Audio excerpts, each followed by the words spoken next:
Hey there. Good morning, Internet Universe. Welcome to my next set of weekly, video recordings. I am really looking forward to today's topic. I think that it is also pretty challenging,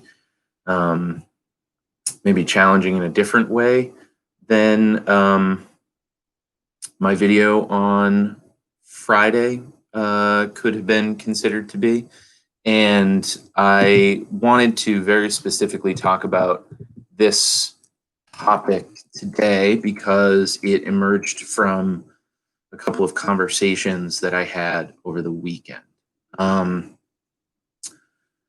So the concept of spirituality beyond nihilism, the idea that we can find spirituality in a world where nihilism exists, right? So I'll just start by kind of sharing a little bit of my understanding of what nihilism means and why it's important for us to consider it if we're going to claim spirituality in the 21st century. So nihilism, rejecting all religious moral principles in the belief that life is meaningless. Okay. It also takes on connotations that I think are important for us to consider, which are more to the framework of kind of a philosophical nihilism rather than an existential nihilism, which is kind of what I specifically shared about just now. Philosophical nihilism is essentially like a radical, skeptical doubt that anything can be true.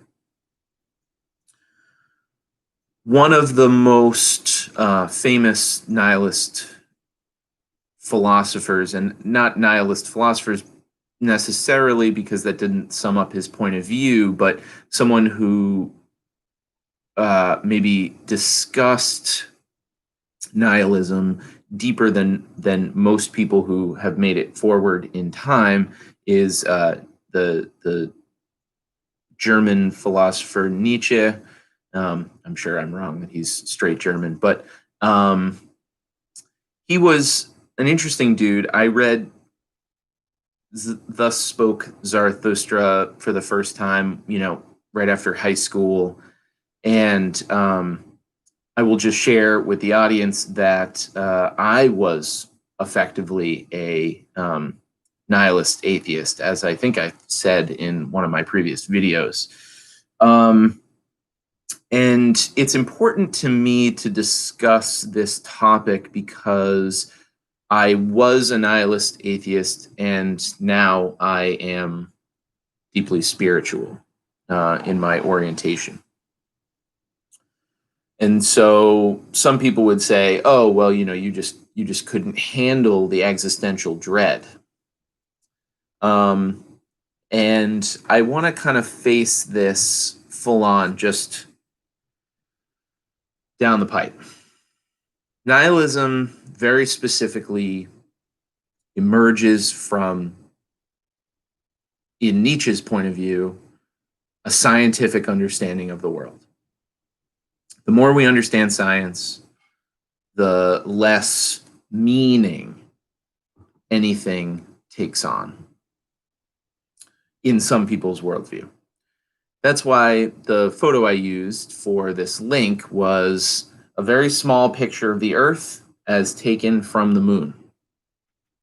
Because that picture, the first time we got a chance to see how small the Earth is, we all entered into an interesting framework on our own reality. I was deeply interested in questioning religion when I was younger. I was raised Roman Catholic, As I mentioned, I became deeply interested in Taoism and Buddhism when I was a teenager. And when I was 5 years old, I asked, "What's the difference between religion and philosophy?" to my grandmother. And everybody knew I was a little bit different ever since then. So when we're children and we're taught about, let's just take monotheistic, true world philosophy, right? So this place is fallen. If you do a good job here, then the magical Sky King will let you into the magical Sky Kingdom. So you got to follow these rules. And then everybody up there will be nice. And then everything's going to be okay.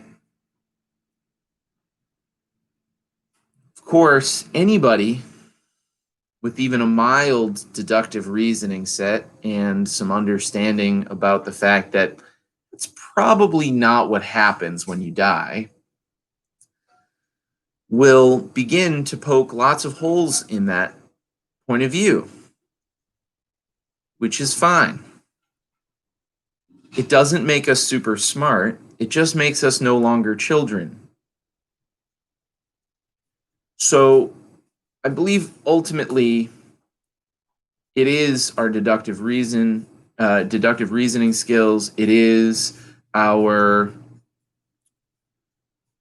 growth beyond a simplistic understanding of reality that puts us in the mode of questioning religion, right? Questioning, framing your whole life up around a set of assumptions that are kind of effectively, through a scientific lens, somewhat baseless. And so, as Nietzsche and a number of other philosophers have worked their way toward, that drives us deeper and deeper into this nihilistic existential dread. Because many of us, especially, I mentioned in my previous video on dialectical spirituality, the more you're able to argue two opposing points of view, the more you have to let them into yourself. If you very specifically let two opposing points of view inside of yourself, you see that neither of them are absolutely true. And somewhere along the line, that tweaks things a little bit for you. And you can no longer accept simplistic frameworks for your understanding. And so it forces us, any of us who go down this road, this genuine road, to deeply begin to question the nature of our reality. And it forces us to question our assumptions. And it forces us likely to lose all of our assumptions, to lose all of our faith, and to radically doubt all statements. This can be extremely difficult. Anybody who goes down this road, I talk to along the way, I try to have as much compassion and empathy for them as possible, because ultimately I believe that to begin this journey, to begin that particular journey, is challenging no matter what. And it's gonna force you to come up against some really uncomfortable stuff, no matter what. It's gonna force you to be othered from people of faith, no matter what. It's gonna be isolating in some way. And my bent, my angle on spirituality, my reasoning for approaching my ministry beyond nihilism is to say that I was a nihilist. And to own that, I have to start from that framework, which is, yeah, life's meaningless. There is no point. So what? It's sentence one of Buddhism. Anyone who's ever studied Buddhist texts and comes across the Four Noble Truths, what's the first noble truth? Life is suffering. Okay, cool. Now what? For me, my understanding of nihilism was informed very much by my study of Buddhism, by my study of Taoism, but also my deep questioning of mystical realities, of true world philosophies that says, there's another world out there and it's more real than this one, and so we can maybe escape. We all have to come up against the fact that that's a challenging truth. It's hard to ask the question, it's hard to find the answer, and then it's hard to keep living after you have gotten to that point. No matter what, feeling like life is meaningless is effectively a recipe for suicidal ideations. I mean, if you weren't depressed before you heard about nihilism, then you probably were after you heard about it. And if you didn't have crippling existential anxiety and dread before, you probably did after. And to combat that is not a short journey.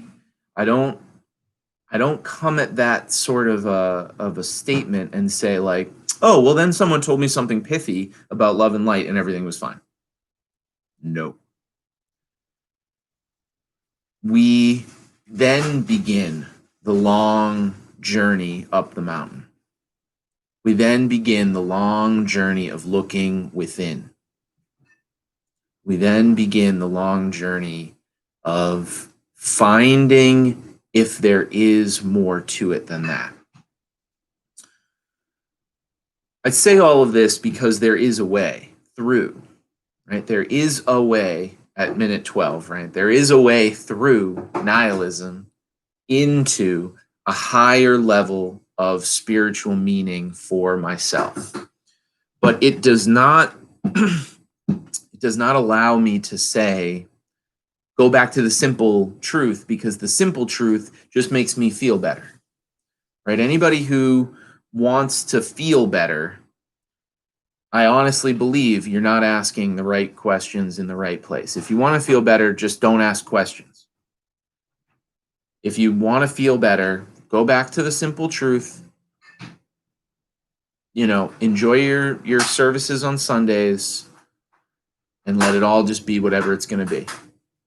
But if you have an interest in asking questions, you're going to find some uncomfortable truths, because truth is uncomfortable. It's a big world out there. And the more we journey, the more we find that we are a smaller and smaller part of a bigger and bigger picture. And that means that we are no longer the most high, right? The order of magnitude that the Renaissance worldview had placed humans at the center of the universe. Now, the interesting thing is, when you get deeper and deeper into the doctrine that I espouse, it goes right back to you being the center of the universe, but in a very different way. This is where I feel like it's important for us to understand Hinduism, Buddhism, Tantra, Taoist impressions of the world, as well as Hermetic, Kemetic, the Egyptian frameworks for some of the way that we all incarnate the divine within us. Those are useful frameworks. To go down those roads are essential study. I recommend it to everybody. But I'm going to try to break all of this down quickly so that it can be digested. In knowing that we will die, in knowing that life is suffering, and finding out that there is a way to free ourselves from this suffering and fear, we come up against the individual ego. We come up against the conception of self that is an individual unit of measurement. We must. We must come up against that because that is what is being threatened. I brought up in one of my earlier videos the idea of the three gateways: death, silence, and annihilation. To walk through those three gates is to die fully and completely on an ego level, and to embrace the fact that your physical body is impermanent and will not be around forever. This is a challenging truth no matter what. We are physical organisms. We are living animals, and to ponder our own mortality is challenging, and I have deep empathy and respect for any person struggling with that truth on a day-to-day basis. Not just having panic attacks about it and then saying, I hope I don't think about this again for another 10 years. But really doing the hard work of sharpening yourself against that truth. We are social animals. We are creatures who live and operate with self-apprehension, subjective consciousness, and an awareness of our own eventual end. And so as a result, it is first and foremost our duty to achieve the death, the small death of enlightenment, the small death of arriving at the end, having mapped the totality, which means entering deeply into the uncomfortable path of inquiry. Once we have arrived and moved through and come back to, so I guess this might be all there is that I can prove.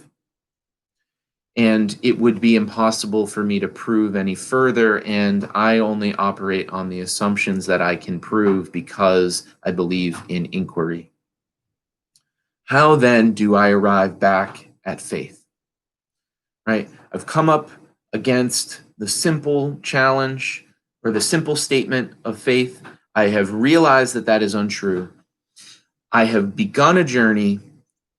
I have followed that journey to its natural conclusion, which has made me now realize that I am free of all false or assumptive claims of morals, ethics, truth, whatever. I am now totally free. I know nothing is true. I know that there is no meaning to any of this. I'm now a nihilist. I'm now free. Ideally, what I've been doing that whole way along, which is what Buddhism says, right, is ideally you've been developing some important things along the way, right? Ideally, you know how to take care of yourself. Ideally, you know how to take care of others. Ideally, you understand how to love and how to be loved. Ideally, you understand the truth of relationship. And this is where the most important conception for me in Buddhism comes down to, right? There are three schools, three major lectures that the Buddha gave. Mahayana Buddhism, Theravada Buddhism, and Vajrayana Buddhism. One of these strains of thought basically says, all you can do is control yourself and your own reality, so you got to get yourself free. I believe that is Theravada Buddhism, right? Once you're free, you have no obligation. You can choose to go up the mountain and never come back down. It's no problem. I think it's called the small wheel. Mahayana Buddhism says a little more. You can go up the mountain, you can get yourself free, you can realize that all of it's meaningless, you can free yourself from suffering. But then, for some of us, we recognize, well, what about everybody else back down there? I'm free. I recognize that I could just kind of live in simple appreciation of the moment for the rest of my physical life. But then am I doing the right thing in letting everybody else suffer? Just because I'm at the top of the mountain and I can't hear people screaming and suffering, does that mean people are not screaming and suffering?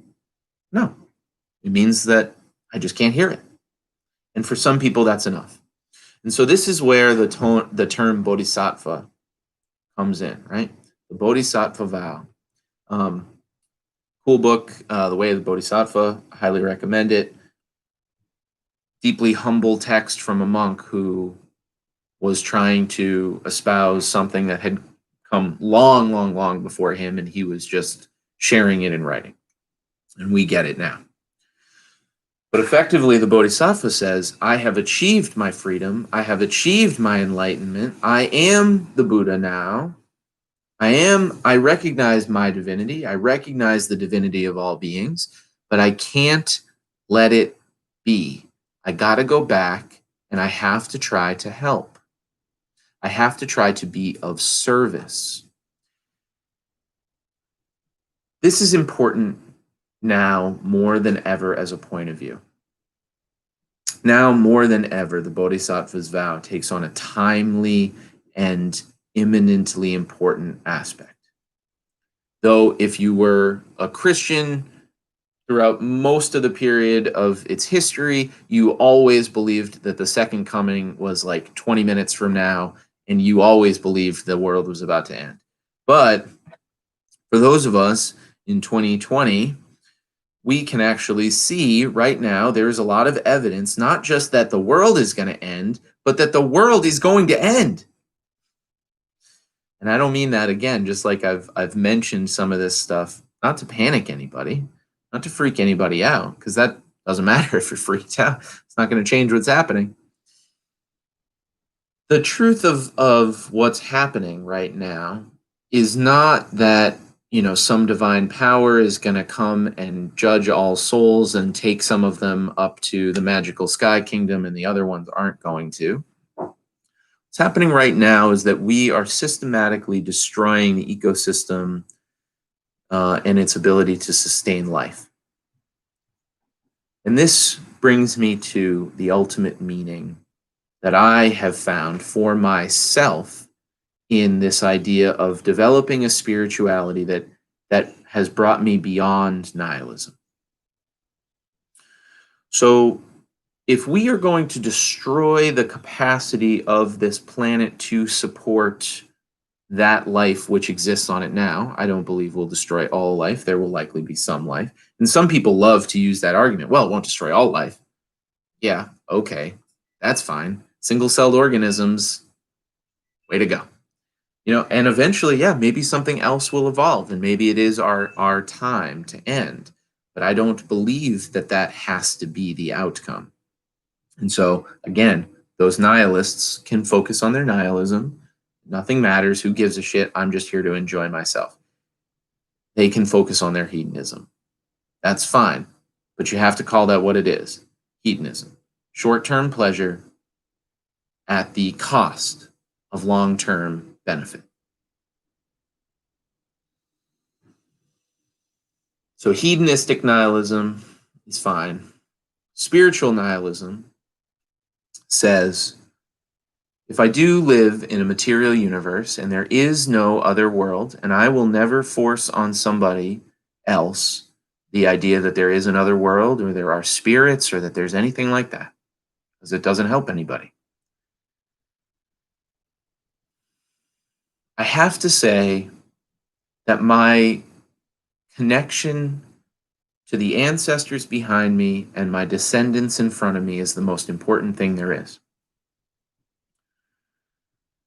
This is what leads me to my value set as a practitioner, and I will share another video that speaks much more specifically to the values I hold and the vows that I will eventually take and swear to.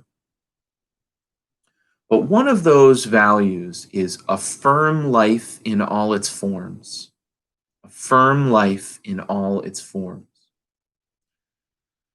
To affirm life in all its forms, that means I have to defend life, protect life, steward life in all its forms. does not mean that I can take whatever I want and have whatever I want. It means that I must engage with my own life and the beings around me in a way which affirms and allows for the continuation of life. It means that it is my responsibility day in, day out, day in, day out, day in, day out, to build with my energy a more perfect system, a more perfect union, in fact. A world that supports and generates more life, not less. That allows for the perpetuation of life, not less. Because in life there is potential. And I believe in human life there is a unique potential because of our self-apprehending subjective consciousness. The fact that we can appreciate a sunrise and a sunset. The fact that we can look at an animal that could be food and find love for it, though that is done within natural systems that don't have the same level of self-apprehending consciousness, and which makes it all the more true as far as I'm concerned. The fact that we can build a better world means that we must build a better world. The fact that we can free ourselves from suffering, from desire, from attachment. The fact that we can free ourselves from violence, from greed, from envy, from pride, from all of the sinful ways of unconscious, animalistic action of selfishness means that we must free ourselves. Now, Nietzsche was a useful thinker, but he also was really, really appreciated and loved by the Nazis because he believed that in his framework, slave morality was the morality of Christianity, and that it had weakened their true culture, and that we had to go back to a culture of strength, domination, and power. And that was the only way that we would continue to move forward and upward. I hope by this point you can see that that is not my point of view. And so I find in this gentleman's biography a sadness, a fear, a wanting, a desiring of strength because it made him feel something he wasn't. So many of us live in this state of perpetual fear, anxiety, doubt, impotence, etc., because the world around us is not only meaningless, but violent and scary and unwell. And it is full of people who are unwell, and violent and scary. And so we retreat. We retreat inward. We find ourselves in this fear, unable to engage with others.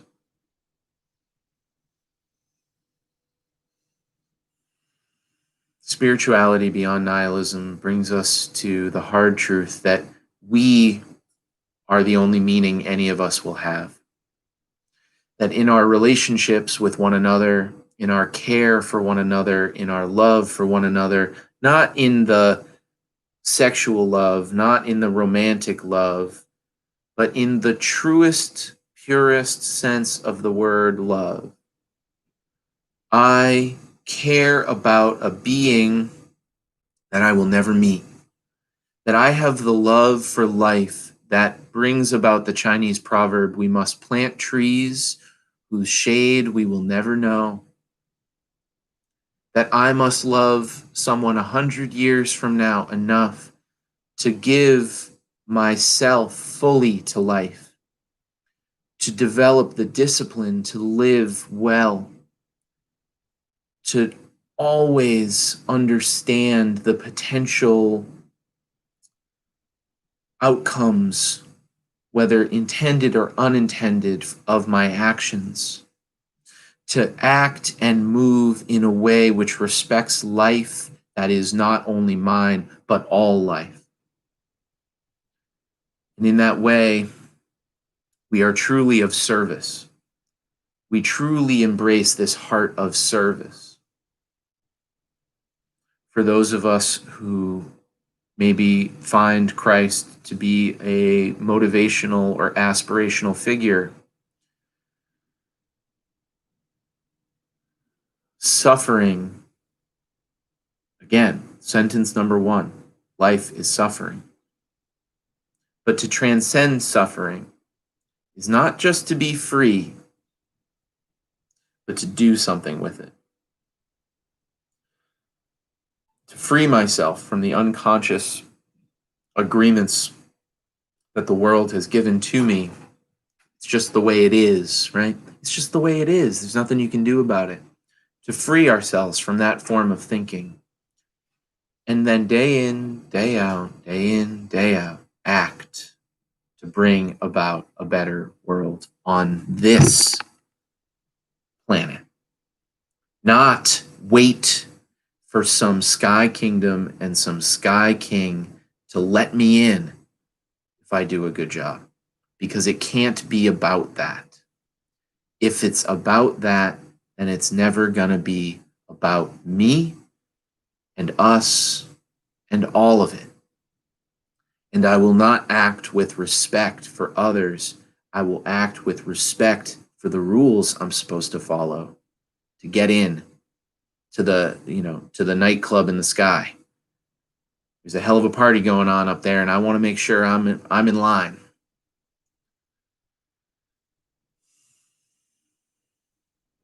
We have to move beyond the childish conceptions. We have to move beyond the pedantic doubting of all meaning and find the true meaning in the continuation of life, which is a violent affair, which is a dirty, messy affair. It is not easy to be here. But if we act with forethought, with compassion, with generative frameworks for our own works, we maybe can pass through the eye of the needle, so to speak, and make a better world. Not for us, because we won't get to enjoy it. We will work day in, day out, day in, day out, day in, day out, to make it for somebody else. And in their joy, in that person's joy, my life can have meaning.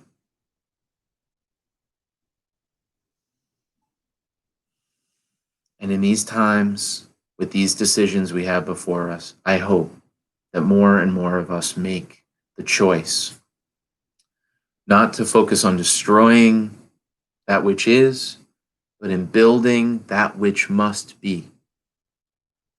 Down the line, down the way a bit, maybe further than I'll get to see, but maybe somebody else will get to sit under that tree and enjoy that shade. Breathe deeply, meditative stillness, and continue on. Continue on appreciating those sunrises and sunsets. Continue on loving and being loved. Continue on exploring truth in all its forms.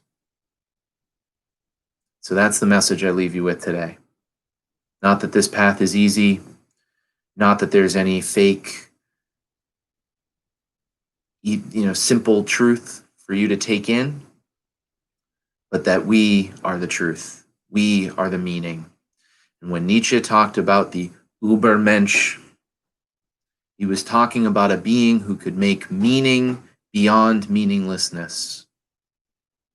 And I believe it is the birthright of all beings to become this Übermensch, as they referred to it, and to find in all of us our ultimate meaning. Happy Monday. Happy beginning to your week. What is it that you're doing to bring about a better world? Are you trying to destroy, or are you trying to create? Are you just destroying without trying? Are you creating without trying? It doesn't matter. It doesn't matter. But it's a question for you to ask yourself so that you can have peace with the answer. Have a blessed week. Have a beautiful day. Be well. Be good. Be kind. See you next time.